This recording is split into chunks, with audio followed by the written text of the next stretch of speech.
Oke, Waalaikumsalam rekan-rekan warahmatullahi mahasiswa, wabarakatuh. kita akan coba membahas materi kita pada tatap muka ketiga ini terkait dengan penelitian kuantitatif. Ya, dari namanya saja kita sudah bisa memperkirakan kuanti. Berarti kuanti itu terkait dengan angka.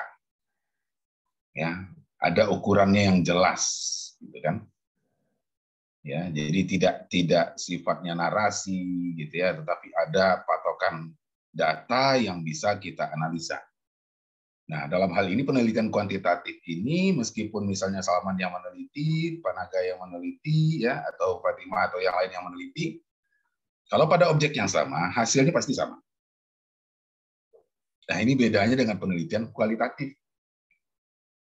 Meskipun pada variabel yang sama, antara penelitian A ini dengan Panaga dengan Ayu belum tentu akan sama. Karena kenapa? Karena sangat dipengaruhi oleh latar belakang kehidupan, pola pikir, cara pandang, dan lain sebagainya. Tapi kalau kuantitatif, dia pasti sama karena dia menggunakan data-data angka, ya matematis dia di situ, ya. Nah, dalam penelitian kuantitatif ini rata-rata memang penelitiannya pasti penelitian lapangan. Tidak ada penelitian kuantitatif itu yang tidak di lapangan. Karena dia butuh data yang harus diambil di lapangan. Oke. Nah, oleh karena itu, maka penelitian kuantitatif ini sang peneliti dituntut untuk harus turun ke lapangan secara langsung. Karena kalau tidak bisa saja datanya ini tidak valid. Ya. Misalnya Salman melakukan penelitian lalu nah ini gimana kondisi lapangan di sana? Kata Aini. Nah, akhirnya kata Aini kan bukan menurut pandangan atau pengamatan sama. Nah, jadi dalam penelitian kuantitatif si peneliti dituntut untuk harus turun secara langsung ke lapangan. Apa yang harus dilakukan? Pertama mungkin observasi. Ya, pengamatan awal. Ya. Apa yang kita temukan di sana? Nah, misalnya nanti terkait dengan insya Allah dengan apa nanti mata kuliah yang akan dibagikan untuk masuk ke dalam skripsi. Nah, itu mungkin pelan-pelan sudah bisa dicoba, Salman. Ya, kira-kira teman-teman ini kebagian mata kuliah apa gitu kan. Nah, terkait dengan mata kuliah itu nanti bisa kita lakukan pengamatan di lapangan. Kondisinya seperti apa? Ya. Misalnya terkait dengan hasil belajar selama pandemi misalnya. Itu kan bisa kita lakukan pengamatan. Apakah terjadi perubahan atau tidak? Terjadi perbaikan apa tidak? Sebelum kita teliti lebih dalam. Jadi kita lakukan observasi dulu. Misalnya observasinya begini. Begitu kita datang ke sekolah itu, siswanya masih antusias nggak sih mengikuti pelajaran? Gitu kan? Atau jangan-jangan malah banyak siswanya yang nggak datang, banyak yang bolos dan lain sebagainya. Nah ini indikasi dari hasil belajar yang selama pembelajaran daring akhirnya membuat efek pada pembelajaran pada saat sudah luring. Nah jadi pengamatan-pengamatan awal itu bisa kita lakukan untuk menyesuaikan dengan variabel yang kita teliti dan kita sendiri juga mendapatkan data awal. Ya. Nah, ini terkait dengan apa yang harus kita ambil dalam penelitian itu. Ya, jadi ada pengamatan awal, kemudian nanti mengambil data, kemudian juga kita melakukan pengolahan data. Nah, bentuk dari penelitian kuantitatif ini setidaknya bisa kita bagi kepada dua. Ada kuantitatif survei dan ada kuantitatif eksperimen. Nah, mungkin Anda sudah dibaca belum deskripsinya? Sudah ya. Tapi tidak ditemukan eksperimen ya. Yang ada hanya survei. Enggak tuh? Survei saja. Enggak lagi. Iya, tahapan penelitian survei. Ya, ya. Takutnya saya, Anda itu enggak ngeh. Gitu. Dibagi dua, tapi kalau dijelaskan cuma survei eksperimennya, kenapa nggak dijelaskan? Gitu. Nah, jadi sengaja saya tidak jelaskan di situ karena kenapa? Penelitian eksperimen ini butuh waktu yang lebih panjang. Kalau kita misalnya melakukan eksperimen di sekolah, paling tidak itu harus kita lakukan paling sedikit itu adalah 1 semester. Baru kita tahu hasil eksperimen. Karena eksperimen itu artinya kan kita melakukan percobaan. Jadi misalnya begini,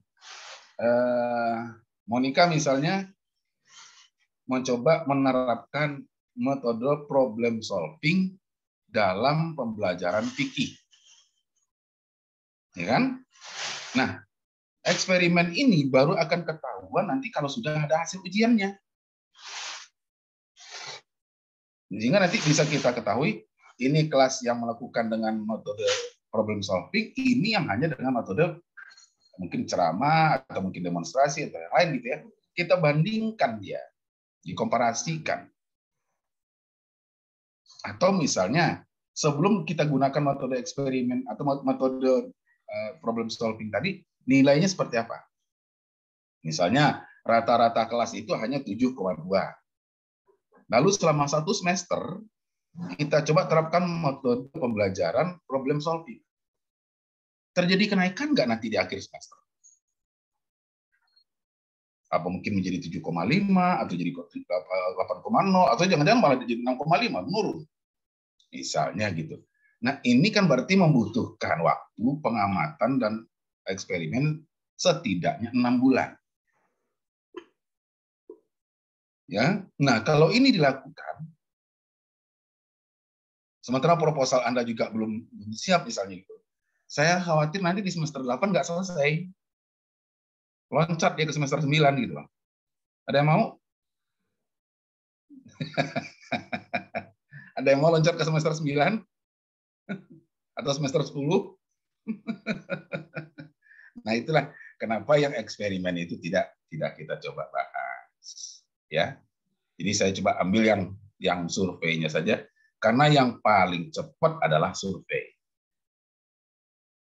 Kita hanya mengamati, kita coba analisa, lalu kita laporkan hasilnya seperti apa. Itulah yang penelitian-penelitian yang 2 bulan, 3 bulan bisa selesai. Tapi lewat eksperimen nggak bisa. Ya, apalagi terkait dengan proses pembelajaran di sekolah, kan patokannya semester atau tahun pelajaran. Kan gitu. Tinggal pilih, mau mengamati 6 bulan apa 1 tahun.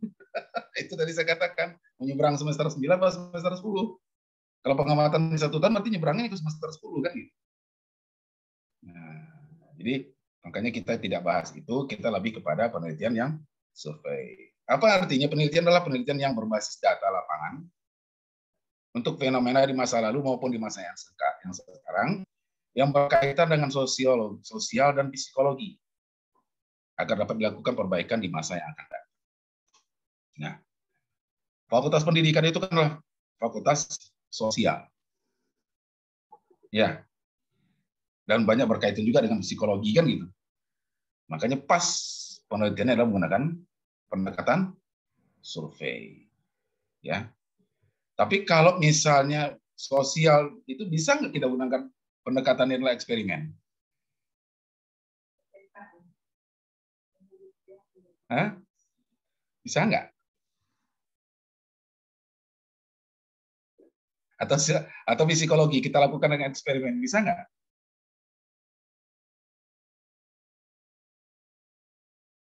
Hah? Belum tahu saat saya masih ragu. Kita lakukan uji coba, tapi yang terkait dengan variabel psikologi. Seharusnya bisa kayaknya, Ustaz. Bisa, cuma makan waktunya lebih panjang ya. Pasti lebih panjang. Karena pengamatannya kan banyak variabel lagi nanti yang harus kita pilah lagi kan. Misalnya seorang anak yang kita biasakan bahwa kamu harus makan tepat waktu. Kamu harus sholat tepat waktu. Itu nanti kan ada variabel lain lagi yang juga ikut mempengaruhinya. Maka eksperimennya nggak bisa sebentar. Ya. Oke. Nah, itulah kenapa metode dalam penelitian yang ingin kita bahas itu kuantitatif survei. Ya. Nah, dalam penelitian kuantitatif survei ini, tahapan-tahapannya seperti yang sudah kita lihat. Pertama adalah membuat latar belakang masalah. Jadi bukan judulnya dulu, coba perhatikan langkah-langkahnya. Nggak pernah dalam penelitian itu judulnya dulu yang ketemu. Ya, nanti Siti Fatimah teriak lagi. Pak, saya belum dapat judul loh untuk penelitian saya gitu. Wah, itu dia yang jadi masalah nanti itu. Ya. Jadi justru masalahnya dulu yang harus kita teliti. Nah, makanya perlu ada yang disebut dengan latar belakang masalah. Apa kira-kira yang Anda pahami tentang latar belakang masalah? Ayo barangkali. Fenomena yang terjadi saat Fenomena yang terjadi. Ya, yang memang harus diperbaiki, mungkin yang aneh gitu lah. Oke. Menurut Ayu, apa itu latar belakang masalah? Hal-hal yang mungkin apa ya terjadi gitu Ustaz, tapi belum ada solusinya. Belum ada solusinya. Kepikiran gitu apa ya, kenapa bisa terjadi gitu. Oke, gitu. Baik. Kalau menurut Aini, apa itu latar belakang masalah?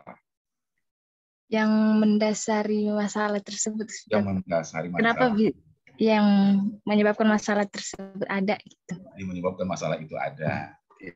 Pak Naga, barangkali menambahkan Pak Naga? Kurang lebih sama masih pemahamannya, Pak. Sesuatu yang yang melatar yang menjadi penyebab sesuatu itu terjadi gitu, Pak. Oke. Nah, pemahamannya sudah hampir dapat ya. Jadi kalau dibaca memang sebenarnya bisa. Jadi latar belakang masalah itulah apa sih yang melatar belakangi terjadi suatu masalah. Nah, misalnya kalau kita coba lihat ke lapangan gitu ya, kira-kira menurut Anda ya apa masalah yang banyak terjadi dalam dunia pendidikan selama 2 tahun? Ini setelah pembelajaran daring selama 2 tahun ini, kira-kira permasalahan yang paling menonjol menurut Anda apa dalam dunia pendidikan? Semangat anak kali ya. Semangat anak. Oke, Ya. apa lagi? Akhlak mungkin Pak. Akhlak. Oke, apa lagi? Tugas yang dikerjain orang tuanya Ustaz. Tugas yang dikerjakan oleh orang tua. Ya, yang ngebantuin juga nih Ayu nih. Iya. Apa lagi? Contohnya kira-kira?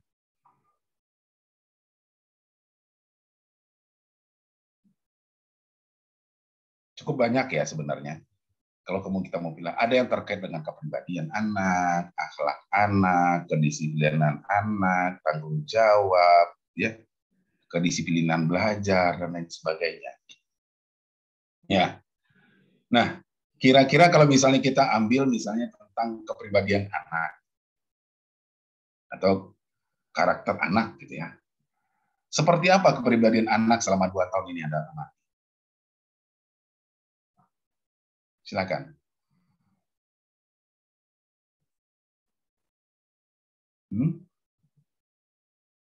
Kepribadian peserta didik selama 2 tahun ini, selama pembelajaran daring selama 2 tahun ini, apa yang bisa Anda amati? Kurangnya sikap sopan santun kepada yang tua. Sopan santun. Oke. Yang lain? Apa kira-kira yang bisa Anda amati? Terkait dengan kepribadian peserta didik. Mungkin dari rasa tanggung jawabnya kali ya. Tanggung jawab. Jawabnya juga menurun kan, karena orang tua yang kadang menyelesaikan tugas-tugasnya gitu. Baik, coba yang lain coba. Masa cuma Salman aja? Apa kira-kira yang terkait dengan ini, dengan kepribadian anak selama pembelajaran dari 2 tahun ini? Percayaan dirinya kurang Ustaz. Apanya? Percayaan diri. Percaya dirinya menurun. Oke. Apa lagi? Tidak mampu bersaing mungkin Ustaz. Tidak mampu bersaing. Oke. Apa lagi? Kalau lihat anak saya ini Ustaz, kan sekarang baru kelas 2 SD Ustaz. Ya. Jadi pertama kali masuk itu langsung daring gitu. Ya nilainya cukup bagus pada apalagi ilmu-ilmu yang saya dapatkan dari kuliah saya terapkan juga gitu. Sehingga justru pas sekarang daring nilainya malah menurun tuh Ustaz. Pas sekarang luring malah menurun. Iya. Saat daring bagus. Iya. Nah, berarti kan ada hal yang lain kan yang bisa kita temukan. Nah, berarti tidak selamanya pembelajaran daring itu negatif. Nah, itu bisa diangkat itu. Nah, inilah yang saya maksud dengan latar belakang sekarang. Jadi kalau kita mau bicara tentang motivasi belajar, tentang kepribadian anak didik, kita amati aja apa sih kira-kira yang menyebabkan masalah itu, apa sampai timbulnya masalah dalam kepribadiannya, dalam motivasi belajarnya, dalam kedisiplinan dan seterusnya. Dari situ baru kita buat latar belakang. Jadi kita tinggal menarasikan kalimatnya loh. Tetapi tentu di latar belakang masalah itu tidak cukup hanya menarasikan. Kita butuh data.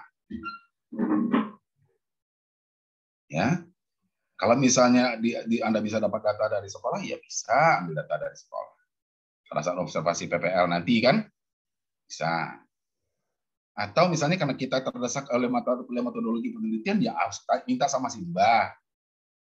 Ya, banyak data Simbah itu terkait dengan kepribadian anak selama ini, gitu kan? Ya, termasuk juga misalnya kita bicara tentang kejujuran anak, baik dalam belajar, dalam ujian, termasuk juga dalam menyelesaikan tugas. Sekarang coba lihat betapa banyak kan anak itu belajar off cam loh, ya kan?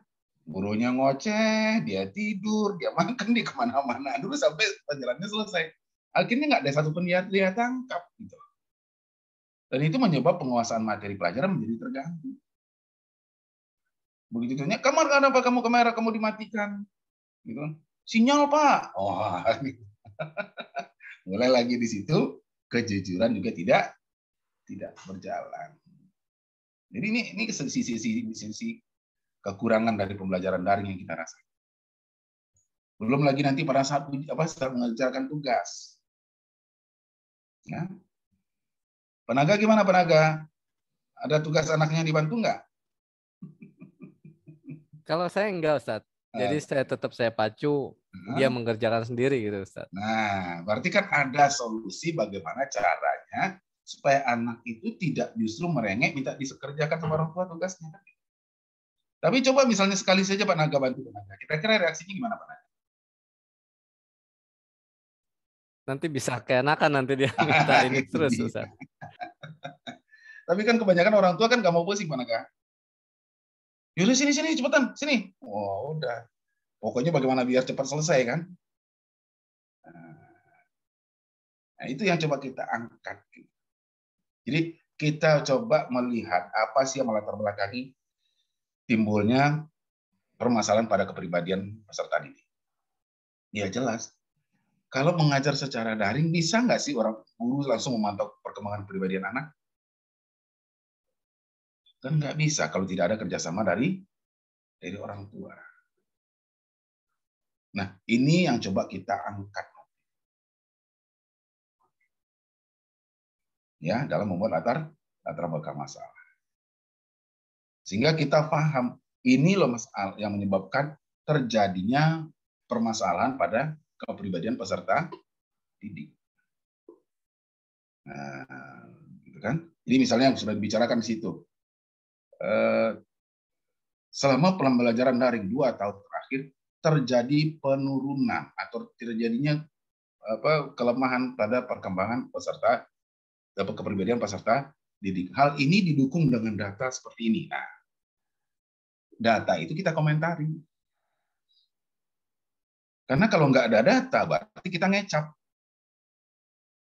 Itu kan gampang dipatahkan pada saat sidang. Tapi kalau ada data yang kita muat di situ, atau ada hasil penelitian orang lain yang bisa kita sajikan di situ, maka nggak bisa dibantah. Data yang bicara. Itu yang disebut kuantitatif. Data bicara. Terlepas apakah data itu pesanan orang atau istilahnya di markup lah, itu lain cerita kan. Itu kan kembali kepada objektivitas kan. Tapi yang jelas Dalam penelitian kuantitatif itu kita bicara harus menggunakan data, nggak bisa tanpa data. Empiris itu harus jelas, fakta empiris. Ada data yang terukur yang bisa kita sampaikan dan itu bisa kita pertanggungjawabkan. Nah, ya, jadi paham ya kira-kira cara membuat latar belakang masalah ya? Ada yang masih ragu? Oke, kita contohkan lagi misalnya. Apa yang Anda tangkap tentang kinerja guru saat ini? Coba Putri, Pak Fitri. Apa yang Anda tangkap tentang kinerja guru selama pembelajaran daring?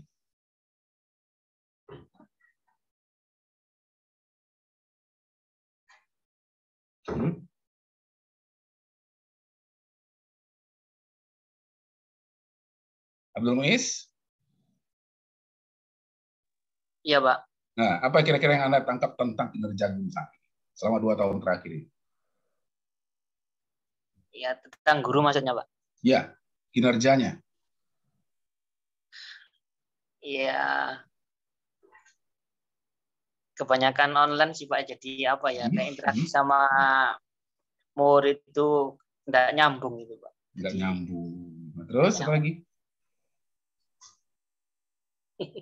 Ya kayak ya nggak nyambung aja kalau menurut saya, Pak. Saya sebagai orang tua gitu, ngelihat anak sama guru itu kayak mainan gitu. Berarti kayak respect sama guru itu kayak nggak seberapa kayak kalau pertemuan normal gitu, Pak. Oke. Baik, yang lain barangkali? Mungkin persiapan kinerja ya, persiapan dari gurunya belum maksimal ya, kan ada maksudnya. Yang kita itu kalau itu kan penyebab. Penyebab. Yang saya maksud, apa penilaian Anda terhadap kinerja guru selama 2 tahun terakhir ini?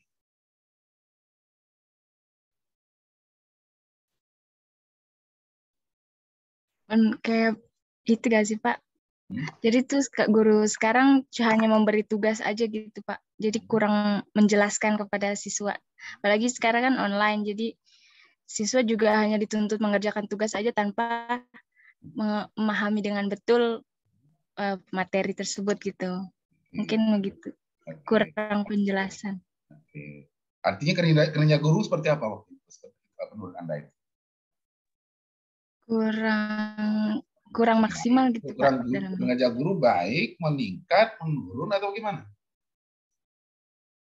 Menurun. Menurun. Menurun itu tentu harus dengan data tadi ya. Nah, nggak boleh kita sebut sebagian jadi bukan semua juga ya. Ada juga kinerja guru yang naik malah. Tapi sebagian guru ada yang kinerjanya menurun. Kenapa? Karena mengajar selama 2 tahun melalui daring. Ya, apa yang menyebabkan pembelajarannya menurun selama 2 tahun karena daring itu? Kalau kita bedah lagi, kenapa kualitas mengajarnya jadi menurun? Kemampuan IT-nya masih kemampuan belum. IT, oke, satu pasti. Apa lagi?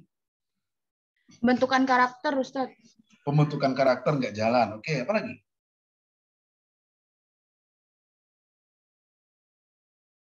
Ayo. Apa yang menyebabkan kinerja guru itu yang menurun selama 2 tahun terakhir karena pembelajaran daring? Mungkin kurangnya pelatihan juga buat guru-gurunya. Oke. Tapi kan sebenarnya kan ini daring ini kan mendadak ini. Nggak pernah mimpi kita kan Pak Naga ya. Bakal ada pembelajaran online 2 tahun ini kan? Belum mampu beradaptasi. Belum mampu beradaptasi dengan ajaran online. Oke. Nah. Tapi menurut kita yang paling sering ya atau yang paling banyak permasalahan ini timbul pada guru mengajar online itu kenapa ya? Apa faktor yang paling dominan biasanya? Pengelolaan IT-nya biasanya. Kalau menurut saya gitu. Penggunaan kemampuan dari pengelolaan IT-nya gitu. Pengelolaan IT-nya, oke. Tapi terlepas dari IT lah sekarang coba. Oke. Apa sih sebenarnya permasalahan guru itu? Kenapa dia mengajar sampai bermasalah begitu pembelajarannya dari? Jaringan internet pengaruh juga itu, Ustaz. Oke, jaringan internet. Oke, itu terkait dengan online tadi ya. Tapi di luar itu coba.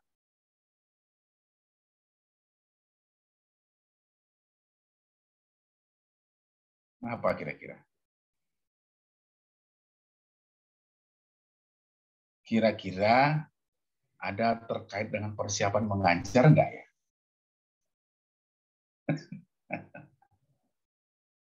Kalau kita perhatikan, guru itu ngajar bikin persiapan benar-benar bagus apa tidak selama ini? Atau jangan-jangan ngajar ke dalam kelas tinggal bawa spidol aja, semua bahan udah dalam kepalanya semua. Nggak pernah didokumentasikan.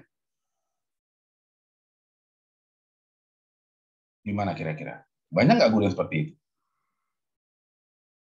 Nggak buat RPP gitu kan? Ya, tidak mengelola bahan dengan baik itu sebelum mengajar. Sehingga begitu mau mengajar secara online, dia juga bingung, dia mau saya masukin apa ya ke dalam online ini? Karena dia nggak punya bahan gitu loh. Dan itu menurut saya cukup banyak permasalahannya di situ. Nah, ini bisa kita misalnya begini. Guru itu sering nggak sih ngajar itu pakai PowerPoint? Jarang.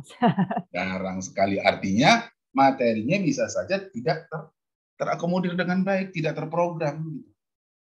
Sementara dalam pembelajaran daring itu kan dituntut. Materinya sudah harus siap, sudah di-manage dengan baik, gitu kan? Ada penjelasan narasinya dan lain sebagainya. Nggak kuat guru di situ. Karena selama ini terbiasa, Bu, besok ngajar tuh, Bu. Jangan Ibu. Oh iya, saya siap. Cuma bawa spidol aja kan. Ya, dalam kelas. Target materinya hari ini dia juga nggak tahu. Coba perhatikan. Karena anak suka gitu. Nah, anak kemarin kita belajarnya sampai di mana ya? Ada nggak guru yang begitu? Oh, kemarin sampai, oh sekarang kita lanjutkan ya. Jadi nggak ada programnya gitu. Cuma seingatnya. Gitu. Nah, begitu masuk ke dalam pembelajaran daring, jadi masalah. Dan itu bukan hanya di sekolah, di perguruan tinggi juga terjadi loh. Ya, mungkin Anda menemukan ya barangkali, tapi saya nggak usah ungkap. Ada dosen yang tidak punya bahan ajar kan. Begitu mengajarnya secara daring, bingung dia. Apa yang mau saya upload ya? Ini gitu. Karena nggak pernah mengorganize bahan materi pelajaran itu dengan baik. Nah, itulah kira-kira yang menyebabkan ada masalah dalam pembelajaran daring. Tetapi coba lihat apa yang disampaikan oleh Pak Naka tadi. Manakala itu di-manage dengan baik, justru pembelajaran daring itu mengasihkan gitu loh. Anak senang. Karena kenapa? Sudah menggunakan media gitu kan. Nah itu buktinya kata Pak Naka tadi. Malah luring jadi menurun Pak, katanya bukan dia naik. Dia lebih senang daring. Kenapa? Karena menggunakan media. Ada yang merangsang motivasi belajar dia kalau menggunakan media. Gitu.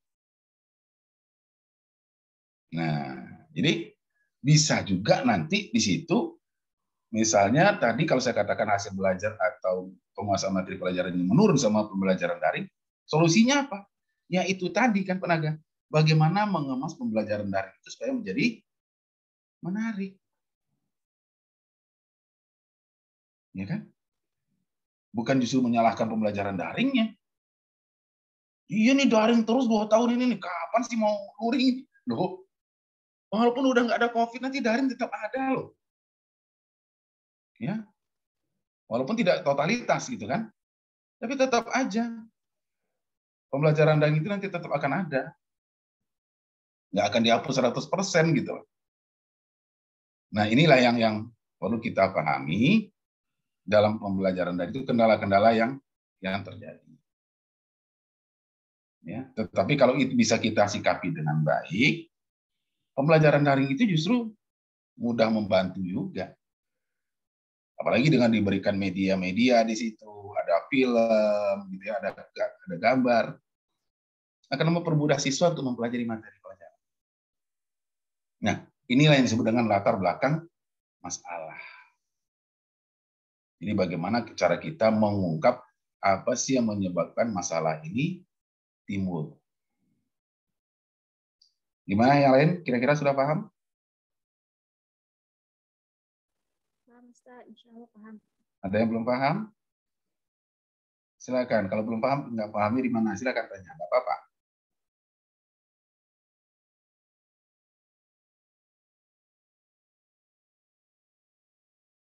Paham semua apa bingung semua? Hah? Saya berharapnya paham semua sih. Hah? Masih pelan-pelan saat diterimanya. Okay. Insya Allah ada jadi paham. Ya, jadi gini, kalau misalnya kita bingung dengan permasalahan dunia, kan bisa kita searching permasalahan dalam dunia pendidikan selama pembelajaran online. Itu banyak masalah di situ. Nah, coba itu kita bedah. Kita telusuri istilahnya seperti benang kusut, kita urai pelan-pelan. Ini apa sih penyebabnya masalah ini terjadi? Terjadinya penurunan motivasi belajar juga banyak faktor. Apa contohnya? Terjadi banyak sekarang pemutusan hubungan kerja. Itu pengaruh nggak terhadap motivasi belajar anak? Ya, Ustaz. Pengaruh kan? Orang tuanya kena PHK. Akhirnya semua sekarang kebutuhan belajarnya tidak bisa dipenuhi secara optimal. Orang tuanya sudah banyak sering di rumah. Apalagi karena kena PHK, orang tuanya juga uring-uringan di rumah. Nah, itu mempengaruhi motivasi belajar. Dan juga mempengaruhi hasil belajar. Ya, lalu misalnya mempengaruhi hasil belajar itu lagi misalnya gini. Seperti yang tadi Anda ungkapkan. Ternyata yang banyak mengerjakan tugas di rumah tuh adalah ibunya gitu. Bukan anaknya. Berarti di sini orang tua tidak paham bagaimana cara menanamkan tanggung jawab kepada anaknya. Tidak seperti yang Pak Naga katakan tadi. Saya biarkan aja, Pak. Saya dorong aja, yang penting dia kerjakan. Kan gitu. Kalau gitu kan posisinya kan bagus. Atau malah kebalikannya. Orang tuanya itu tidak mampu memahami materi pelajaran anaknya. Mama, ini maksudnya apa sih, Ma? Aduh, apa sih itu? Mama nggak ngerti. Terus sana tanya bapakmu. Tanya bapaknya juga nggak ngerti. Udah mental anaknya. Kalau yang itu nggak ngerti, di rumah siapa sih? Gitu kan nggak ada yang ngerti lagi. Itu baru anak pertama. Datang anak kedua, nanya lagi. Akhirnya orang tua, lo susah ya ternyata jadi guru itu ya. Karena baru cuma berapa bulan di rumah anaknya belajar kan. Udah mulai mengeluh orang tua. Ya, salah satu penyebabnya karena tidak memahami itu materinya, ya kan? Ya. Lalu ini ada yang terselip satu di dalam terbelakang masalah itu ada identifikasi masalah. Apa itu kira-kira yang dimaksud dengan identifikasi?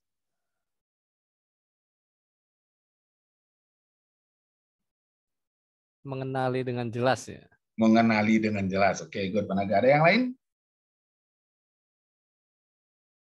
Mengidentifikasi.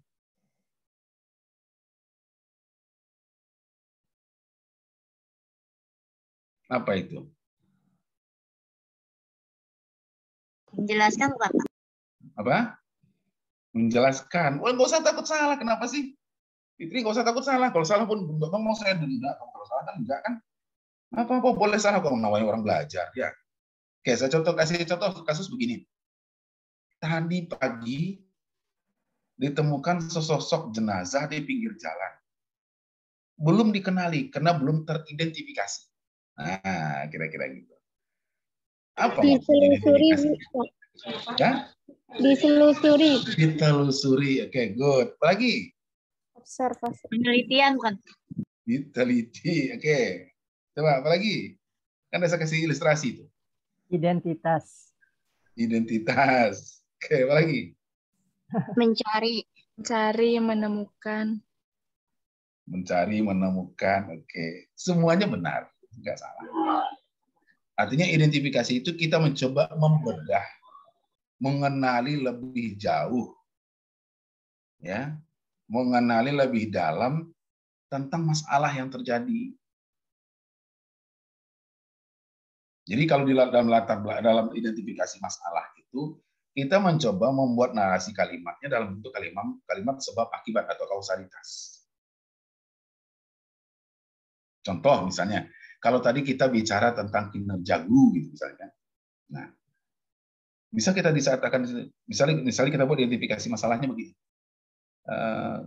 Kesulitan sebahagian guru di dalam menyampaikan bahan pelajaran disebabkan karena guru tidak pernah melakukan pengorganisasian materi pelajaran. Tapi ada kata-kata sebagian loh tadi ya. Tidak semua guru, sebagian guru. Atau misalnya dalam kata lain, ketidaksiapan sebagian guru dalam menggunakan media pembelajaran mengakibatkan proses belajar daring tidak berjalan secara optimal. Nah, itu dia. Itu namanya identifikasi. Jadi apa sih yang menyebabkan kinerja guru itu tidak maksimal? Kita coba turunkan di situ dalam kalimat sebab akibat.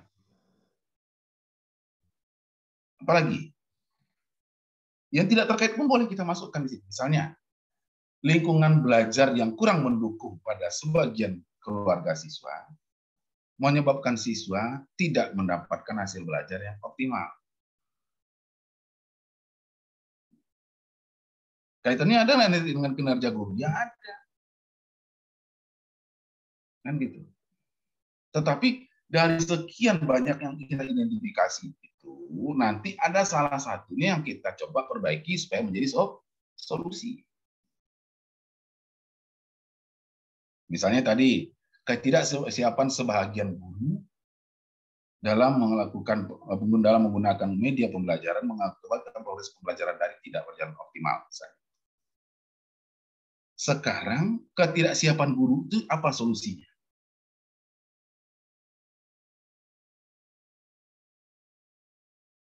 Apa solusinya kira-kira? Harus disiapkan, Pak. Ya apa? Harus disiapkan itu melalui apa?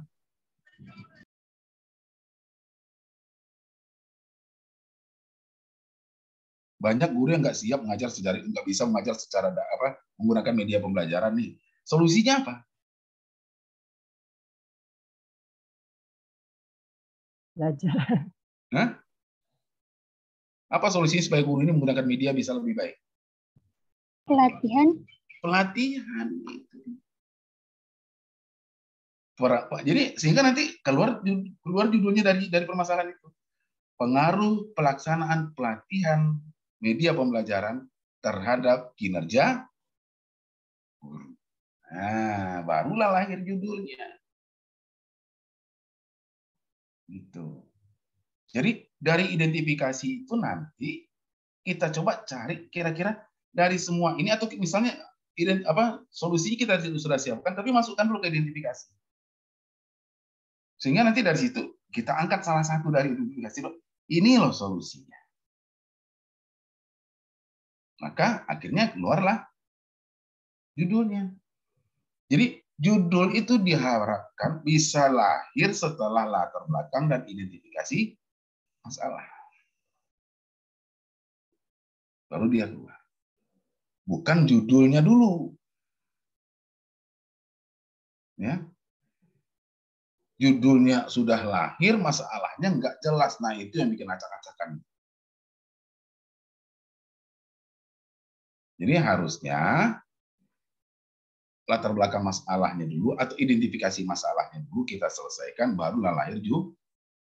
Makanya tadi saya katakan harus benar-benar dipahami apa sih itu latar belakang masalah dan apa itu identifikasi masalah. Ya, jadi kalau kita bicara misalnya tentang identifikasi itu lebih kurang begini cara bicara. Misalnya terkait dengan kinerja guru tadi kan, ya, atau terkait dengan kepribadian siswa misalnya tadi. Coba kita pancing di internet cari faktor-faktor yang menyebabkan terjadinya penurunan kinerja guru. Pasti keluar tuh. Nah, ambillah poin-poinnya itu, turunkan dalam kalimat sebab akibat ke dalam identifikasi masalah. Nggak sulit kok. Asal tahu caranya. Itu yang saya katakan tadi. Apa sih faktor-faktor yang menyebabkan kinerja guru menurun? Apa kira-kira? Sarana ada saat. Sarana pembelajaran. Oke, apa lagi?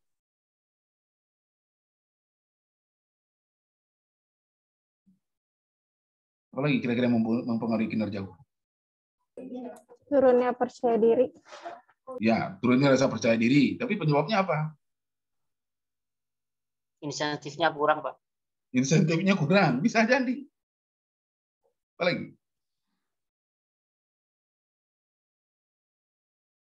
Kurangnya pelatihan. Kurangnya pelatihan. Sekarang lingkungan tempat tinggal guru pengaruh nggak? Sangat berpengaruh. Berpengaruh juga. Kondisi tempat tinggal guru pengaruh nggak? Pengaruh. Jadi ada lingkungan tempat tinggal, ada tempat tinggal. Itu hal yang berbeda. Bisa saja lingkungannya tidak mendukung, tapi tempat tinggalnya mendukung. Rumahnya berada di pemukiman yang padat. Wah, tapi ruangannya besar, ber-AC. Nggak ada masalah lingkungan. Atau kebalikannya. Lingkungannya mendukung, tapi rumahnya cuma nyempil di pojok sedikit. Juga masalah. Ya, jadi coba ditelusuri itu caranya pelan-pelan bisa. Faktor-faktor yang menyebabkan terganggunya perkembangan kepribadian anak bisa. Nah, keluar juga dia. Apa saja faktor-faktor yang mengganggu perkembangan kepribadian anak. Kita cross check dengan apa yang ada di lapangan. Ketemu nggak? Misalnya, katanya di situ faktor yang mengganggu perkembangan kepribadian anak itu adalah lingkungan. Kita cross check ke lapangan. Benar nggak lingkungan itu mengganggu perkembangan kepribadian anak? Oh iya, oke, masukkan ke identifikasi masalah. Ya. Lalu misalnya lagi tingkat keberagamaan keluarga berpengaruh nggak terhadap perkembangan kepribadian anak? Oh iya, dalam teorinya ada. Coba lihat di lapangan. Terjadi nggak? Oh iya, ternyata. Orang tuanya nggak pernah ke masjid, gimana mengharapkan anaknya mau ke masjid? Kan gitu. Orang tuanya nggak pernah ngaji di rumah, gimana anaknya bisa ngaji? Mungkinkah seorang anak bisa ngaji sementara orang tuanya nggak pernah ngaji di rumah? Nah, berarti banyak. Jadi sedikit kita cross check. Oh ini bahasa semua. Nah, gitu cara. Jadi membuat identifikasi masalah itu semakin banyak, semakin bagus. Semakin terbuka dia. Itulah makanya tadi saya katakan, ditemukan jenazah di pinggir jalan, tapi belum teridentifikasi. Kenapa? Belum dibuka. Ya kan? Apakah ada KTP-nya kah di situ, ciri-ciri orangnya seperti apakah, meninggalnya kapan kah, apa kira-kira penyebab kematiannya kah? Kan dibuka itu kan? Itu namanya diidentifikasi. Sehingga nanti akhirnya ketahuan, oh ini meninggal karena ini anaknya si ini tinggalnya di sini. Nah, terbuka di semua satu-satu. Tapi coba nggak diidentifikasi. Bisa dikenali nggak jenazah itu? Enggak, Ustaz. Nggak bisa.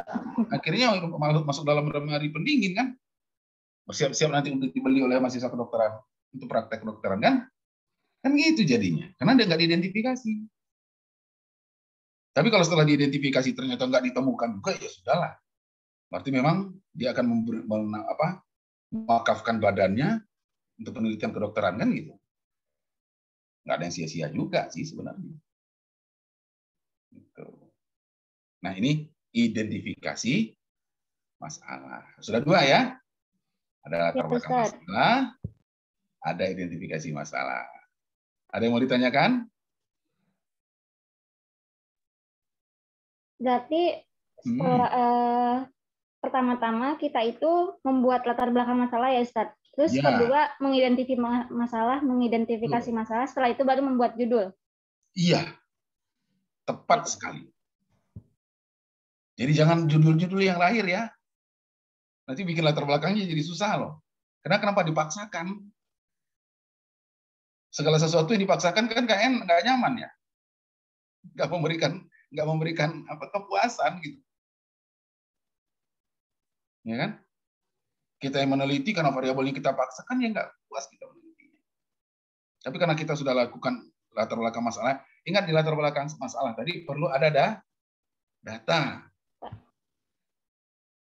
Dan data itu harus ada sumbernya yang jelas. Dari mana data itu didapat? Harus dicantumkan sumbernya. Baru kemudian setelah itu kita identifikasi. Jadi data itu nanti ikut meng-cross check identifikasi masalah kita gitu.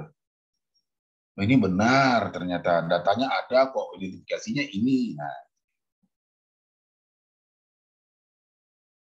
Gimana yang lain? Ustadz, saya mau bertanya, Ustadz. Tadi kan antum sampaikan ketika kita dapat latar belakang masalah, kemudian mengidentifikasi masalah sebanyak mungkin gitu. Berarti nanti kita bisa melahirkan beberapa judul yang bervariatif dong, Ustadz? Maksudnya tergantung. Jelas kayak gitu. Oh, iya. Identifikasi itu nanti karena misalnya tadi kan kepribadian peserta didik ya. Misalnya Salman mengangkat pengaruh tingkat keberagaman peserta didik keluarga terhadap perkembangan kepribadian peserta didik. Dapat satu judul kan? Kata Pak Naga, aku juga ikut di situ dong. Oh iya silakan. Pengaruh tingkat ekonomi keluarga terhadap perkembangan ekonomi perkembangan kepribadian anak. Ketemulah dua dia. Ya kan? Lalu kata Monica, saya juga ambil dari situ dong. Silakan. Pengaruh kondisi lingkungan tempat tinggal anak terhadap pembentukan kepribadian. Oh, coba. Ya kan? Makanya perlu identifikasi dulu. Ya kan? Begitu identifikasinya sudah dapat, lahirlah sekian judul. Gitu. Jadi betul kata Salman tadi. Dari identifikasi bisa nggak lahir beberapa judul penelitian? Bisa. Kan sudut pandangnya kan beda-beda. Salman tadi dari tingkat keberagamaan. Pak Naga tadi melihat dari tingkat ekonominya. Ya, Monica nanti melihat dari kondisi lingkungan tempat tinggalnya. Ya kan? Ya. Lalu misalnya siapa lagi? Ini misalnya mau meneliti dari mana misalnya? Oh, misalnya ini mau meneliti dari tingkat pendidikan orang tua. Bisa ketemu semua kan? Hasilnya akan sama nggak? Nggak akan sama. Karena variabel X-nya beda-beda. Y-nya boleh aja sama. Tapi sekali lagi, data pendukungnya tentu harus ada. Dari identifikasi tadi. Dan kita harus bisa menjelaskan kenapa itu yang jadi judul. Kenapa itu yang menjadi X-nya. Kita punya data. Itu pentingnya data itu di situ. Memperkuat argumentasi kita pada saat kita menetapkan variabel penelitian. Y-nya sama tadi kan? Sama-sama kepribadian anak. Atau misalnya tadi kinerja guru. Oh bisa. Fitri misalnya, Pak saya mau mengangkat dari kepemimpinan kepala sekolah terhadap kinerja guru. Dapat. Karena pembelajaran daring itu juga tidak terlepas dari arahan kepala sekolah. Kata Khairunisa, oh enggak, saya mau ambilnya dari kelengkapan sarana prasarana sekolah terhadap pembelajaran daring. Jadi juga. Ya kan? Lalu kata Rahayu, enggak, saya maunya lihat dari kesiapan penyusunan materi ajar. Semuanya bisa masuk. Begitu Salman ya? Oke, ada yang lain? Sedikit lagi, Ustaz. Maaf, saya agak ragu di data. Data ini kita observasi secara, maksudnya bisa ngambil dari Google yang tadi Antum bilang ya? Atau mungkin bisa observasi. Atau yang maksud data ini, data ketika kita penyebaran angket atau wawancara, Ustaz? Oh, belum. Belum ada data angket di situ. Oh, belum. Ya, ini maaf. data awal. Data awal yang mendukung kita untuk mengangkat penelitian ini. Kalau data hasil wawancara dan angket itu nanti berarti kita sudah masuk ke dalam. Ini data awal. Jadi misalnya gini, kan nanti misalnya dalam sidang ditanya, Salman, kenapa masalah kepribadian anak Anda angkat? Apa alasannya? Oh ada fakta begini loh Pak, ini datanya. Selama pembelajaran daring, itu siswa hampir-hampir tidak hormat pada orang tua. Hampir-hampir tidak pernah taat pada guru. Ini loh Pak data penelitiannya. Oh, oke. Terus solusinya menurut Anda apa? Nah, mulai itu masuk. Ini loh Pak, X-nya. Apa X-nya? Tingkat keberagaman orang tua atau tingkat keberagaman keluarga. Karena kalau sikap keberagaman dalam keluarga itu sudah baik, otomatis kepribadian anak itu akan menjadi baik. Begitu, iya. Ada data penelitian, ini hasil observasi dan angket saya di bab 4. Nah, baru dia. Jadi ada data awal yang melandasi kita, yang mendorong kita untuk melakukan tentang variabel itu. Tentang masalah itu. Lalu kita coba cari solusinya. Ini solusinya menurut kita. Coba kita sebarkan angketnya. Begitu kita sebarkan, oh benar loh, ini loh solusinya. Nah, gitu kira-kira. Ya? Oke, Salman ya. Oke, ada lagi? Ustadz, maaf mau tanya. Ini kan baru di awal ya Ustadz. Terus yang menentukan penelitian kita itu masuk ke kuantitatif atau ke kualitatif, itu kita sendiri atau dari pembimbing Ustadz? Oke. Dua-duanya tidak. peneliti tidak bisa menentukan itu kuantitatif atau kualitatif, pembimbing apalagi.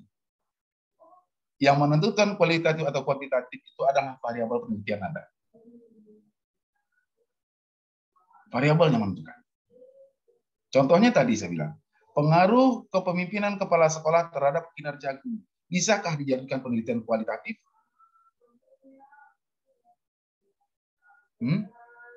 Bisa nggak? Bisa, Ustaz. Bisa. Dari mana Anda bisa katakan bisa? Wawancara satu-satu. Nah, coba dari mana? Dari mana Monica bisa Anda katakan bisa? Mungkin wawancara satu-satu. Wawancara satu-satu, apakah itu Anda anggap kuantitatif kualitatif? Oh, kualitatif kan? Kualitatif tadi? Iya. Apakah mewawancarai satu-satu guru itu lalu bisa Anda anggap penelitian Anda kualitatif? Kalau dapat poin-poinnya kuantitatif. Kalau sudah ada judulnya kata-kata pengaruh, berarti pengaruh itu kan harus diukur.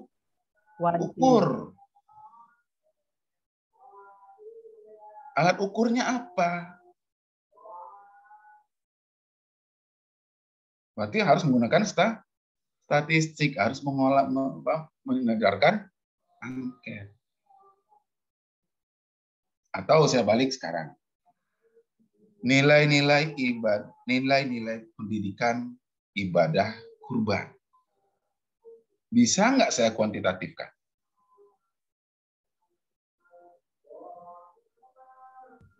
Enggak, Ustaz. Kenapa nggak bisa? Ya, lebih nggak bisa melalui angka-angka, Ustaz, tapi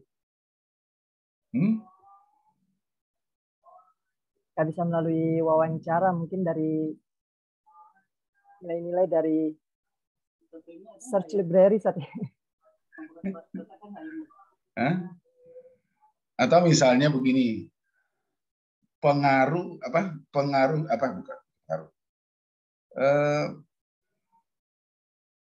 nilai-nilai pendidikan atau nilai-nilai kebaikan dalam ibadah sholat. Bisa nggak saya lakukan penelitian kuantitatif?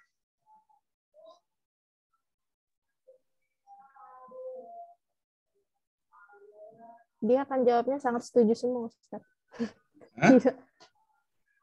Enggak, maksud saya nilai-nilai kebaikan dalam ibadah sholat. Apa bisa kita lalu uji melalui angket? Nggak bisa. Tidak bisa, itu masalahnya. Nilai-nilai pendidikan ibadah kurban nggak bisa diukur dengan angket. Itu semuanya pasti mengukurnya narasi. Nanti kan akan timbul pertanyaan, apa saja nilai-nilai pedagogisnya, kan gitu. Ya kan? Nggak bisa kita ukur dengan angket. Itu semuanya melalui penelitian kepustakaan itu. Buku-buku. Artikel. Mungkin bisa kita perkuat dengan wawancara. Tapi tidak wawancara sebanyak sampel kan. Wawancaranya mungkin tokoh gitu ya, ulama gitu ya. Apa sih sebenarnya nilai-nilai ibadah, nilai-nilai pendidikan ibadah kurban itu? Oh, di situ ada nilai kebersamaan. Bisa nggak kita ukur nilai kebersamaannya dengan angket? Udah, Ustaz. Oh, di situ ada nilai keikhlasan. Bisa nggak diukur dengan angket?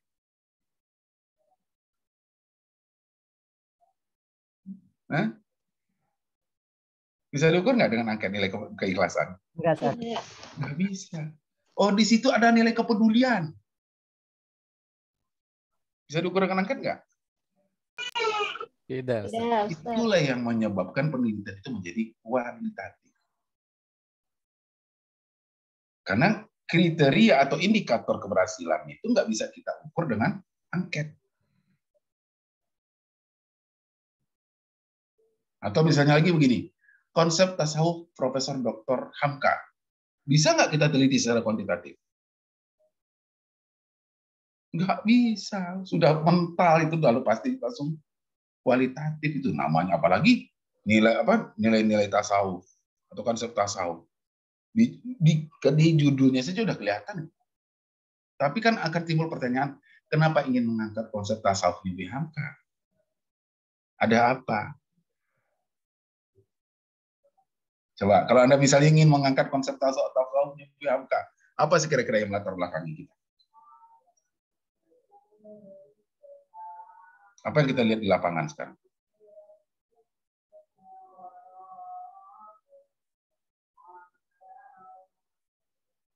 Mungkin bisa diambil ilmunya diterapkan pada saat ini. Iya, tapi kan harus ada berangkat dari masalah, kan? Penyimpangan. Penyimpangan apa? Penyimpangan dalam pemahaman tasawuf. Gimana? Karena kan banyak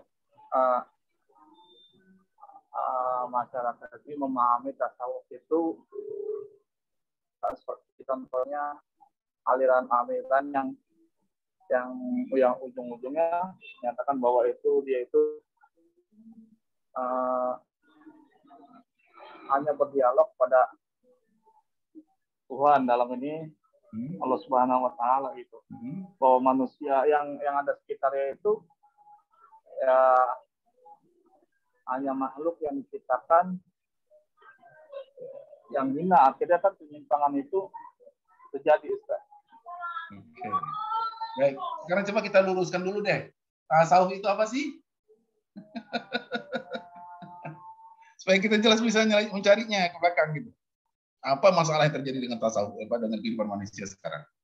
Tasawuf itu apa sih? Garis besarnya aja deh.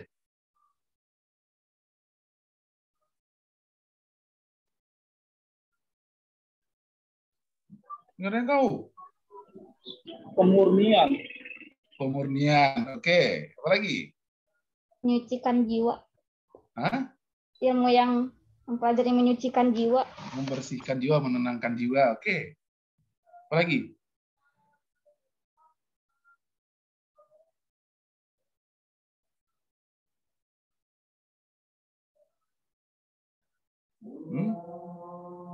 Keberadaan bersama Allah tanpa adanya penghubung, Ustaz.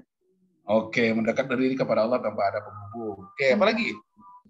Berkaitan ketauhidan kali ya. Hah? Tasawuf berkaitan dengan ketauhidan? Enggak loh. Mengorientasikan hidup ini semuanya adalah ibadah. Tasawuf bukan? Nah itu. Nah, permasalahannya apa sekarang kira-kira Panaga? Bahwa semua kegiatan aktivitas hidup ini sebenarnya harus menuju kepada ibadah. Nah, masalahnya apa sekarang Panaga? Dalam kehidupan nyatanya. Banyak orang, masalahnya sekarang orang lebih orientasinya ke material. Itu dia Panaga. Segala sesuatu sekarang arahnya materi. Anak sekolah ya nak supaya kamu dapat kerja cepat kaya. Ya kan? Nyari mantu juga gitu. Kamu kerja di mana? Ada nggak orang nyari mantu itu? Kamu puasa sunnahnya seperti apa? Ada nggak yang mau gitu jadi mantu? Nggak ada kan ya? Coba kalau ada orang mencari mantu, kamu puasa Senin Kemisnya lancar nggak? Waduh, ya Allah, nilai ibadahnya tinggi banget. Kamu hafal Quran berapa juz? Yang ditanya kan nggak itu kan ya, Pak Indonesia. Ya? Penghasilanmu sebulan berapa? Kamu udah punya rumah apa belum? Jadi bukan memang benar, bukan mata kuluna min ba'di, kan bukan itu jadinya yang keluar. Yang keluar adalah mata kuluna min ba'di, kan gitu. Apa yang akan kamu makan nanti kalau saya udah nggak ada gitu loh. Itu kan orientasi tasawuf, perlu orientasi tasawuf di situ kan. Itu latar belakangnya kira-kira gitu loh.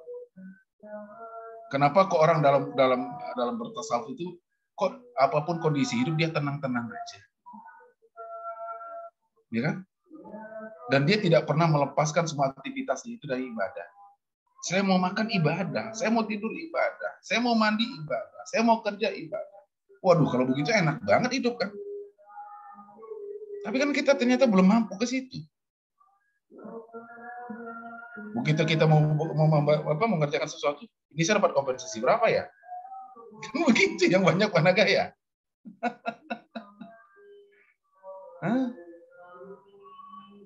Saya ngajar di sekolah ini, saya dibayar sebulan berapa?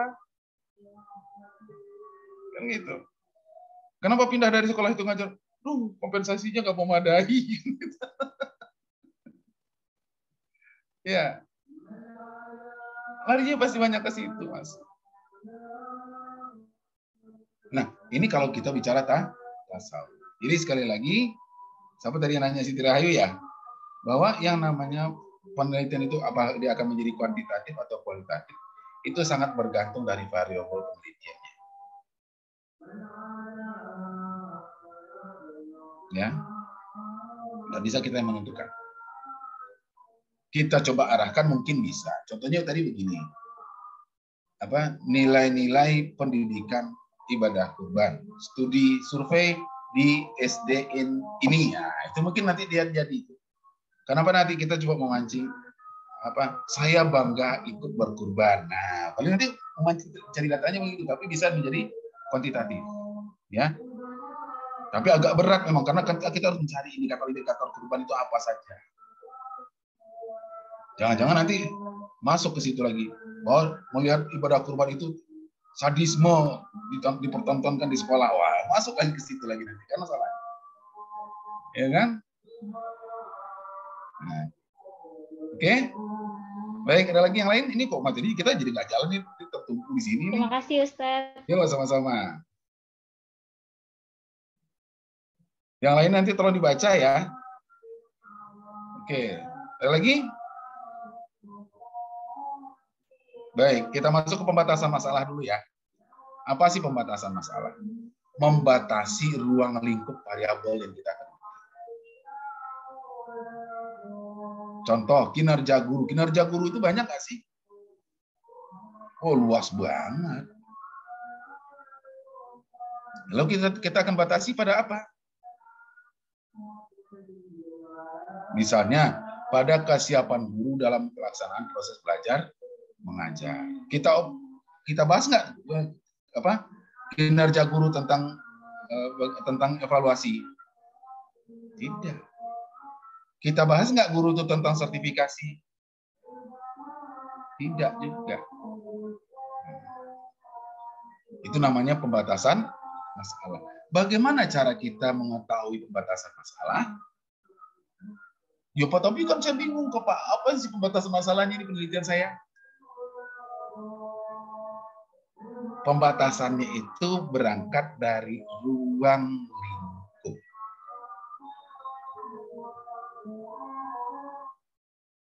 Ya, misalnya kompetensi guru. Ada berapa ruang lingkup kompetensi guru? 4, ada yang 6, Ustaz. Ada 4? Ada 4, ada yang 6. Kalau untuk ada yang 4, ada yang 6. Kan gitu. Berarti kan 6 kan ya? Kita mau batasi pada yang mana? Ambil 1. Kompetensi guru dalam penelitian ini saya batasi hanya pada kompetensi pedagogik. Selesai. Yang lain nggak kita teliti. Tapi pembahasan teorinya tetap kita singgung. Tapi dalam angketnya, dalam menyusun instrumen angketnya, dalam menyusun indikatornya, tidak boleh keluar dari kompetensi pedagogik. Ya. Saya berperan aktif di masyarakat. Masuk pada kompetensi mana itu? Sosial, Sir. Kompetensi sosial. Jangan masukkan angketnya itu. Salah jadinya. Nah, jadi indikator dan angketnya nanti akan berangkat dari pembatasan masalah. Jadi kalau misalnya kinerja kompetensi guru atau kinerja guru kita batasi, kepemimpinan kepala sekolah misalnya X-nya juga harus kita batasi. Coba kalau misalnya kita mau mengangkat fungsi kepemimpinan fungsi pemimpin, ada berapa fungsi kepemimpinan itu yang baik? Masih ingat nggak? Ayo. Dalam ADM administrasi pendidikan, administrasi supervisi kemarin saya bahas loh. Fungsi-fungsi kepemimpinan. Ada 6 paling tidak. Ya. Ada fungsi inspirator. Ada fungsi edukator. Ada fungsi motivator. Ada fungsi supervisor. Ada fungsi mediator. Ada fungsi komunikator. Nah, kita tinggal batasi kan? Kepemimpinan kepala sekolah dibatasi pada fungsi motivator atau fungsi inspirator misalnya. Ambil salah satu ini saja. Nah, jadi cara mencari pembatasan masalah ambil dari ruang lingkup. Ruang lingkupnya cari di mana, Pak? Tanya si Mbah. Mbah ada kok. Ketemu itu.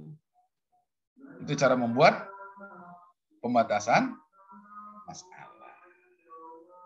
Ini kita teorinya dulu ya. Ini prakteknya kan habis lebaran nanti. Lalu perumusan masalah. Apa itu perumusan masalah? Kira-kira siapa yang tahu?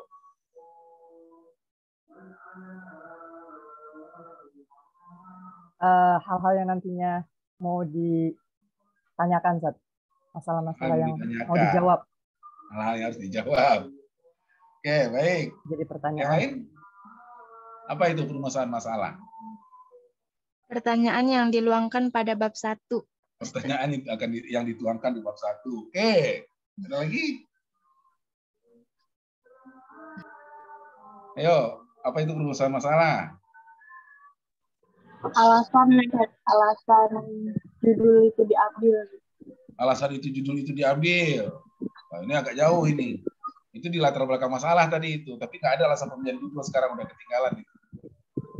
Tapi maksud saya apa itu perumusan masalah? Ayo.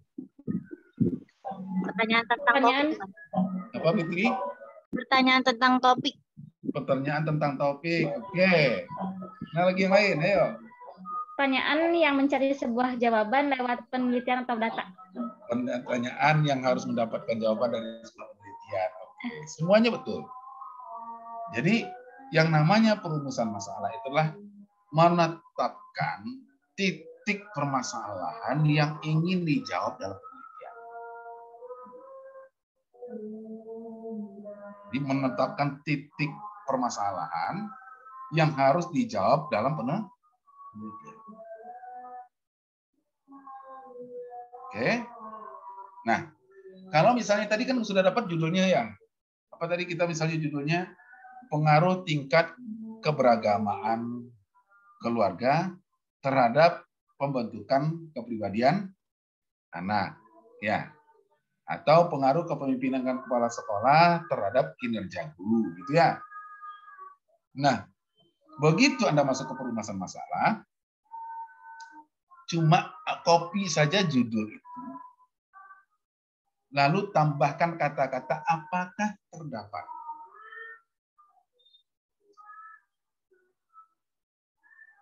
Gampang ya? Copy judulnya, lalu tambahkan di depannya kata-kata apakah terdapat. Saya coba. Tadi judulnya pengaruh tingkat keberagamaan keluarga terhadap pembentukan kepribadian anak. Oke, tambahkan di depannya. Apakah terdapat pengaruh kepribadian anak terhadap keberagaman? Ayo. So, dengar ulang lagi. Pengaruh tingkat keberagaman keluarga terhadap pembentukan kepribadian anak. Apakah terdapat pengaruh tingkat keberagaman keluarga terhadap kepribadian anak? Pembentukan kepribadian? Ya, pembentukan kepribadian anak. Jadi perumusan nomor 1. Cuma 2 detik kan? Selesai perumusan nomor 1. Pengaruhnya ada nggak kira-kira? Hah? Ada nggak pengaruhnya kira-kira? Tergantung. Dan sekarang kita logikakan. Pengaruh tingkat keberagaman orang tua, keluarga terhadap pembentukan kepribadian anak. Kira-kira ada pengaruhnya nggak? Ada, Sat. Ada. Ada. Bila ada, seberapa besar pengaruhnya? Nah, timbul pertanyaan kedua langsung kan? Berapa besar? Oh. Bila ada, seberapa besar pengaruhnya? Lahir dua pertanyaan langsung kan? Bagaimana pengaruh? Nggak bisa ada bagaimana. Kalau pengaruh, apakah ada? Jadi ada kata kunci Pak Ilyas. Bagaimana itu masuk dalam penelitian kualitatif.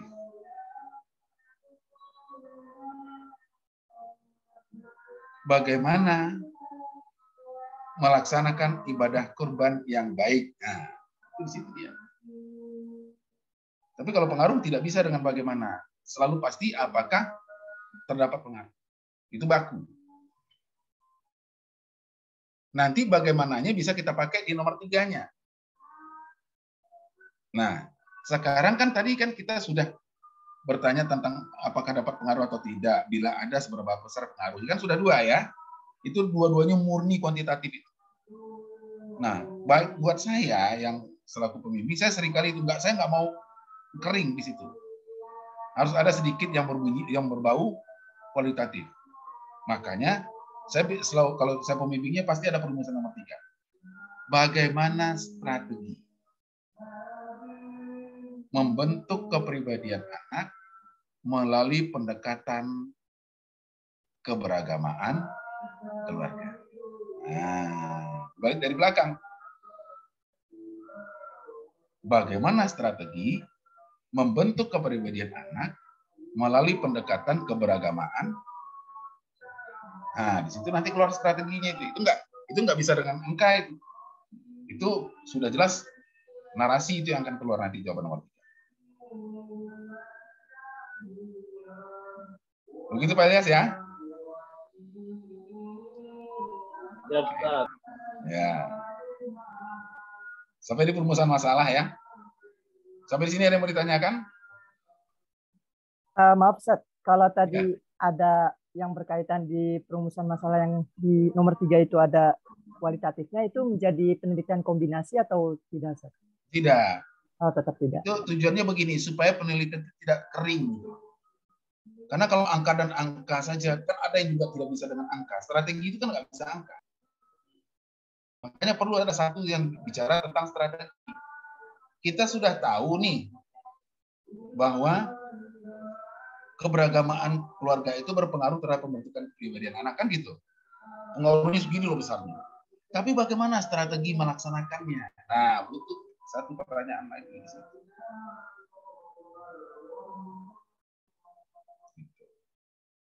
Ya. Jadi bagaimana strategi membentuk kepribadian anak melalui pendekatan keberagamaan keluarga.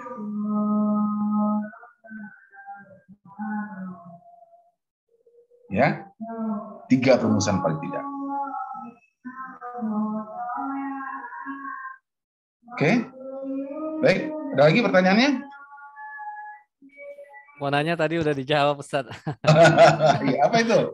Mau nanya batasan minimal rumusan masalah, Ustaz. Minimal kalau dalam kuantitatif itu minimal 2. Pengaruh, apakah terdapat pengaruh, dan bila ada seberapa besar pengaruh. Tapi itu kalau buat saya sebagai pembimbing kering banget Pak Naga. Karena bicaranya angka dan angka terus. Strateginya nggak pernah dibicarakan. Nah makanya kalau buat saya sebagai pembimbing, saya pasti membuatnya 3. Karena butuh strategi. Ya.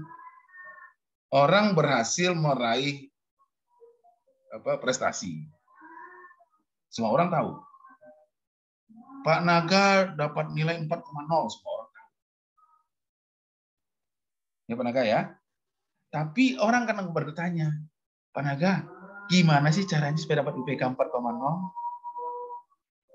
Oh, begini loh strateginya. Wah, Pak Naga menjelaskan. Kan gitu. Jadi walaupun sudah jelas, Pak Naga itu dapat 4,0, tapi kan orang ingin tahu gimana sih caranya Pak Naga itu bisa 4,0. Karena dia kerja loh. Dia udah punya anak loh. Punya istri loh. Punya tanggung jawab yang banyak loh. Kok masih bisa 4,0? Resepnya apa Pak Naga? Nah kan gitu. Rahasianya apa Pak Naga? Itu namanya strategi.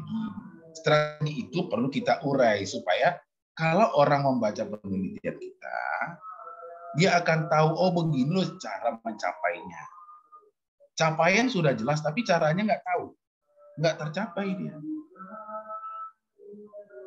Gitu. Makanya saya mencoba menerapkan dengan 3 rumusan. Oke, ada yang lain? Maaf, Ustaz. Ya. Sedikit. Untuk strategi ini, apakah lebih dominasi dari referensi atau dari pandangan kita aja, Ustaz? Oh enggak, dari kajian teori. Oh, kajian teorinya. Ya. Makanya saya selalu bicaranya begini, kajian teori. Misalnya, bicara tentang kinerja guru, misalnya gitu ya. Selalu kajian teori saya baku saya. Pengertian kinerja guru. 2, tujuan dan fungsi kinerja guru. 3, faktor-faktor yang mempengaruhi kinerja guru. Yang keempat, strategi meningkatkan kinerja guru. Nah, nanti strategi itu ditarik ke kesimpulan. Untuk menjawab perumusan nomor 3 tadi.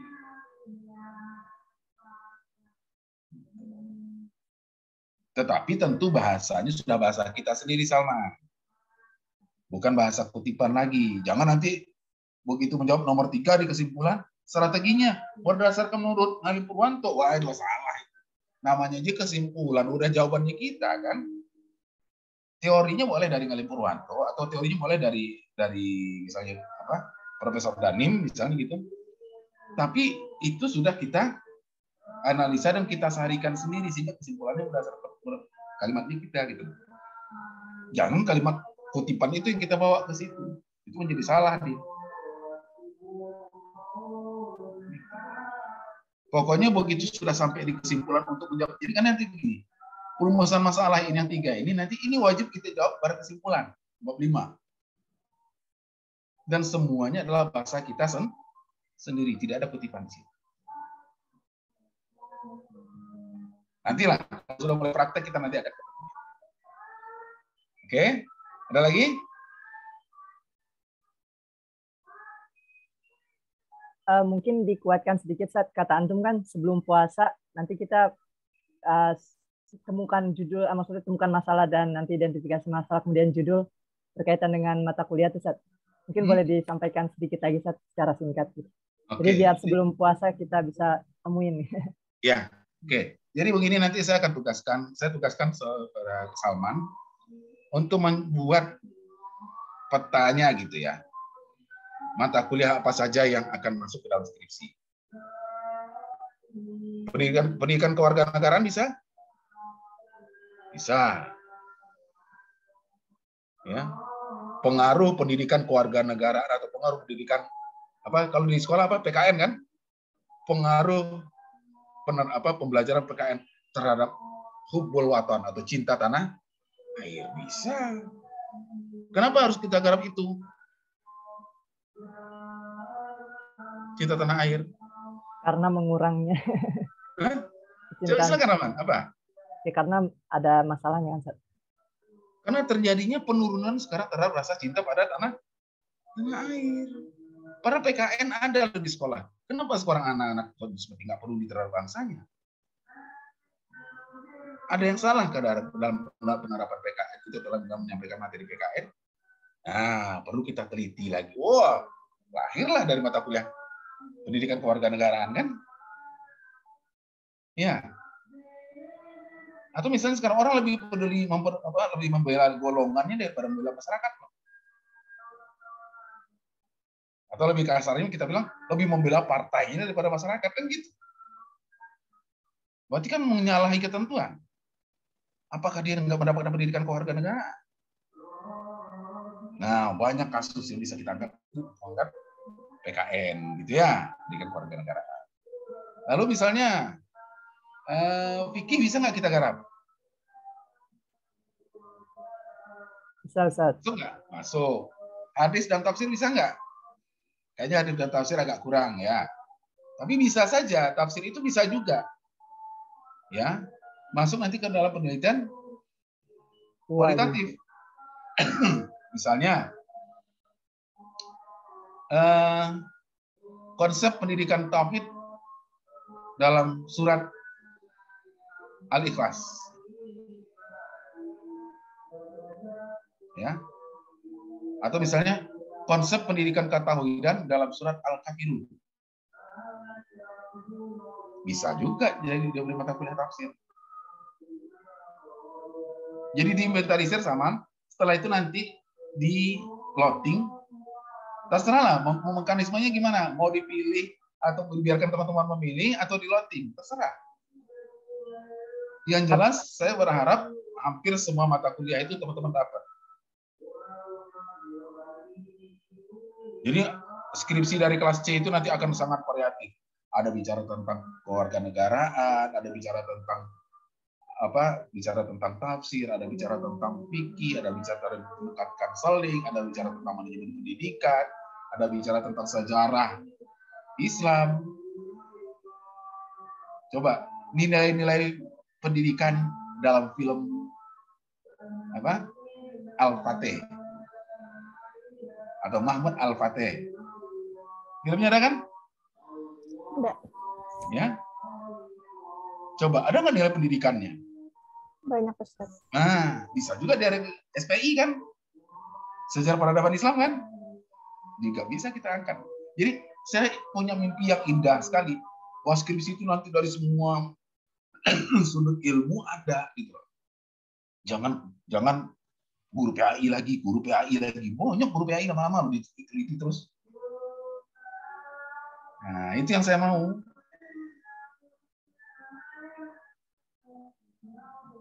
Ya. Begitu ya, Saman ya. Jadi banyak loh yang menarik yang kita bisa angkat gitu dalam bimbingan konseling, apalagi. Administrasi dan supervisi, bisa. Perencanaan pembelajaran bisa nggak kita angkat dalam skripsi? Bisa. Pengaruh kesiapan mengajar terhadap kesuksesan atau terhadap penyampaian materi pelajaran atau pengaruh kesiapan mengajar terhadap penguasaan materi pelajaran oleh peserta didik. Bisa. Nah, bicara di situ apa saja tahap-tahap persiapan mengajar dilalui nggak oleh guru itu. Jangan-jangan guru nggak tahu loh. Selama ini hanya bisa ngajar, tapi dia nggak tahu bagaimana membuat persiapan mengajar. Ada kemungkinan besar loh. Itu tadi yang saya katakan, begitu mau ngajar tinggal bawa spidol aja ke dalam kelas, nggak bawa apa-apa. Begitu daring panik dia kan, gimana saya ngajarnya ini? Nah, gitu loh. Ya, public speaking bisa nggak? Isu-isu kontemporer bisa nggak? Fikih manajerial bisa nggak? Banyak banget kalau kita mau angkat. Sehingga judulnya itu nanti variabel yang diteliti itu nanti cukup banyak gitu loh. Dan itu pesan Pak Rektor. Cobalah PAI kan mahasiswanya banyak. Kenapa sih penelitian ini berhenti di situ-situ aja? Perkaya penelitiannya. Siapa? Betul metodologi penelitian ini kan saya berpasangan dengan Pak Rektor. Jadi kelas B dan D itu dipegang oleh Pak Rektor. Saya A, C, E. Kadang mentok itu, Ustaz, maaf. Hah? Kadang mentok kita ngeliat, wah karena jurusan PAI gitu, makanya diambil kita cari bahan-bahan yang menjurus ke PAI gitu, nggak kepikiran buat. Kan nggak mesti begitu. Iya. Kan kurikulum kita luas. Jadi mungkin dari kita orang mandangnya seperti itu. Padahal kan kita bisa yang tadi kan kita bisa melebar kemana gitu kan agar luas dan variatif gitu.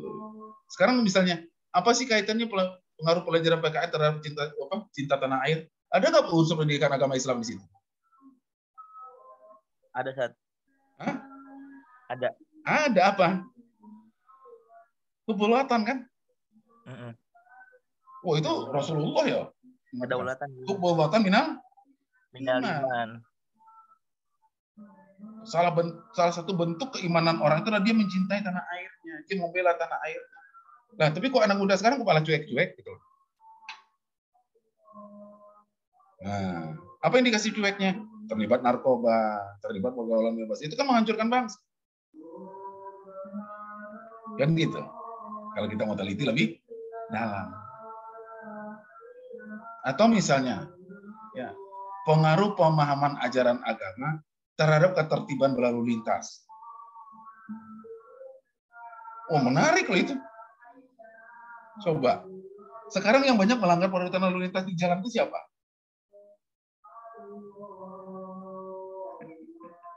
Umat Islam kan? Padahal udah ada tilang elektronik loh. Tetap aja bandel. Apa yang salah? Sekarang misalnya pertanyaan kita sederhana. Masuk jalur busway itu korupsi nggak? Korupsi. Berarti selama ini kita sering korupsi. Cuma kita nggak paham kalau itu adalah korupsi. Ya, jadi pemahaman agama itu akan sangat berpengaruh kepada ketertiban masyarakat. Anda bayangkan kalau DKI ini nggak punya ketertiban, waduh, stagnan loh di jalan itu. Habis kita kan, DKI udah segini padat. Nah, perlu diteliti nggak itu? Oh, perlu. Latar belakangnya kan jelas, kesemrawutan di mana-mana, orang tidak sabar gitu kan, saling sodok sama paling depan, yang salah sedikit disikut.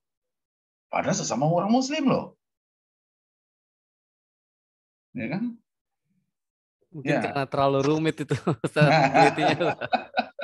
Kajian teori aja boleh lah, Panaga. Nggak perlu kualitatif aja boleh. Ya, pengembangan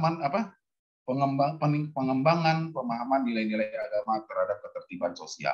Boleh, bisa kok. Ya. Coba lihat sampai sekarang tuh macam-macam loh. Ada orang ini tirakin maling akhirnya bonyok meninggal kan. Yang mukul siapa? Umat Islam juga. Kayak hampir lama-lama kayak jadi masyarakat barbar. Pokoknya kalau kita nggak post tirakin aja jadi maling. Oh, udah. Habis dia kan gitu. Dan orang lain juga ada kecenderungan begitu kan. Begitu diteriaki maling nggak mau konfirmasi, gebuki pokoknya. Ini gejala apa gitu di masyarakat kita? Karena perlu ada keresahan di situ kan. Nah, jadi cukup banyak variabel yang sebenarnya bisa diteliti oleh mahasiswa PAI.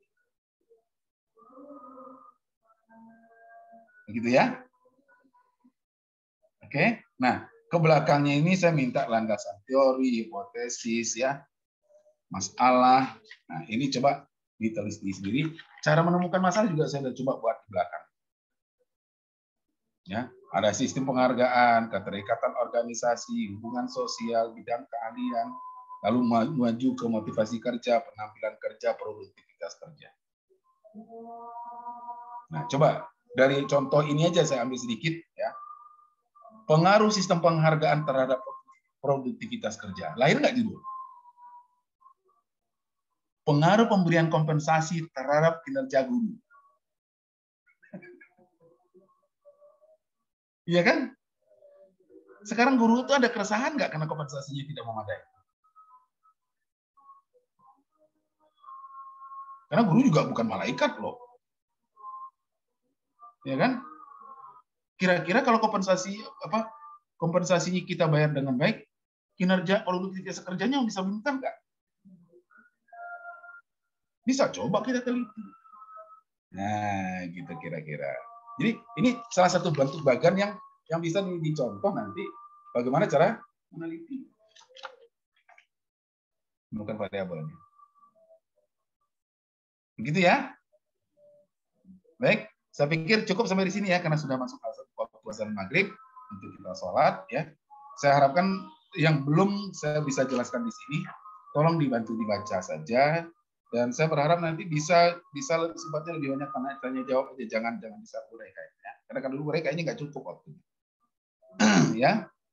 Dan insya Allah kita masih bisa ketemu satu kali Senin lagi sebelum puasa. Ya, tapi kalau untuk Senin besok memang kayaknya nggak keburu ya, karena saya harus tugas. Ya. Tapi kehutang saya dua kali pertemuan, insya Allah nanti kita akan laksanakan di bulan Ramadan. Kalau kata Pak Naga tadi saya sambil ngabuburit di Pak Naga ya. Nah, sambil ngabuburit nggak terasa tahu-tahu udah beduk aja gitu kan. Kalau kayak sekarang di tahu-tahu azan beduk kan enak banget. Ya, tinggal buka bersama kita di rumah masing-masing kan gitu. Ya. Oke, baik, barangkali demikian yang bisa saya sampaikan pada sore hari ini. Terima kasih atas segala kehadiran dan partisipasi serta keaktifannya. Dan marilah kita tutup perkuliahan kita pada sore hari ini dan sama-sama baca hamdalah. Alhamdulillah. Tolong jangan lupa ya untuk chat di e-learning ya supaya sesinya tidak ketinggalan. Ya, terima kasih. Bikin kembali atas segala kekurangan. Maaf. Selamat menjalankan ibadah salat maghrib. Dan akhirnya saya tutup dengan Assalamualaikum warahmatullahi wabarakatuh. Waalaikumsalam warahmatullahi wabarakatuh. Terima kasih Ustaz. Terima kasih sama-sama. Terima kasih Ustaz. Saya duluan ya. Iya.